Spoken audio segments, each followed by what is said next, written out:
He had to admit, for some reason it bothered him to hear Avery using that term. Ryder joked about nailing it and bailing it, but when Avery said it, it held a level of disapproval that didn't sit well. It was like he was trying to make Ryder feel guilty, and he had nothing to feel guilty about. At least, he didn't think he did. He wasn't stupid.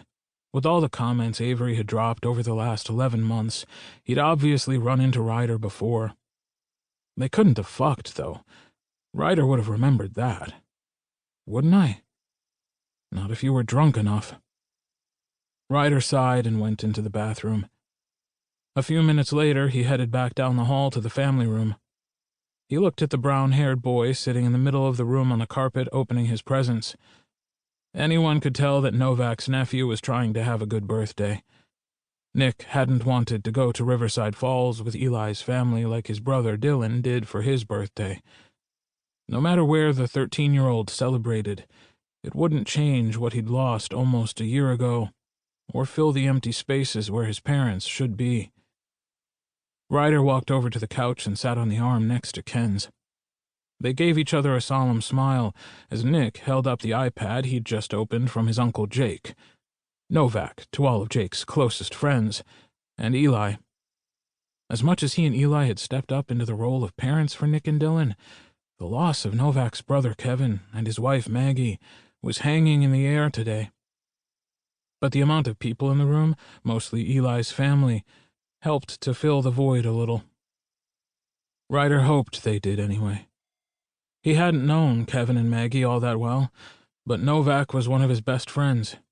Eli was, too. Ryder didn't know much about family, but he tried to be there for them for whatever they needed. Real families must do that kind of shit, right?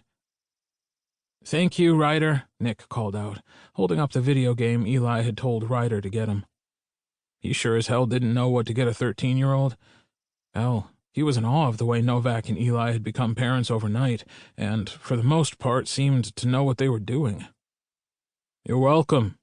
Ryder smiled at Nick, then looked across the room, his eyes scanning for Avery. It had seemed to become a habit of his. His eyes landed on Avery, who was absently looking down at the floor. If Ryder didn't know any better, he'd say the man was lost in his own world.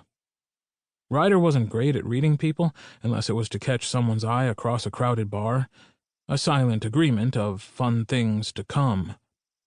But there was something about the look in Avery's eyes, a heavy somberness clouding his otherwise bright baby blues, that made Ryder watch him more closely. "Uncle Avery," Nick said, and who knew how many times he'd said it already. Ryder had been focused on Avery, but by the look of concern on the boy's face, he must have tried a couple of times to get his uncle's attention. Avery took a deep breath in, as if coming out of whatever fog he'd been in. "Yeah? Sorry. What's up?" Nick held up a gift card, giving his honorary uncle a worried look. "I said thank you for the gift card to the movies." "Oh, you're welcome. You can use it on movie tickets or snacks." Avery rubbed his hands on his designer jeans, forcing a big grin on his face. Where the thought came from, Ryder had no idea, but the smile seemed like it took effort for Avery. It sure wasn't the effortless, radiant smile that made his eyes sparkle. Made his eyes sparkle? Dude, snap the fuck out of it.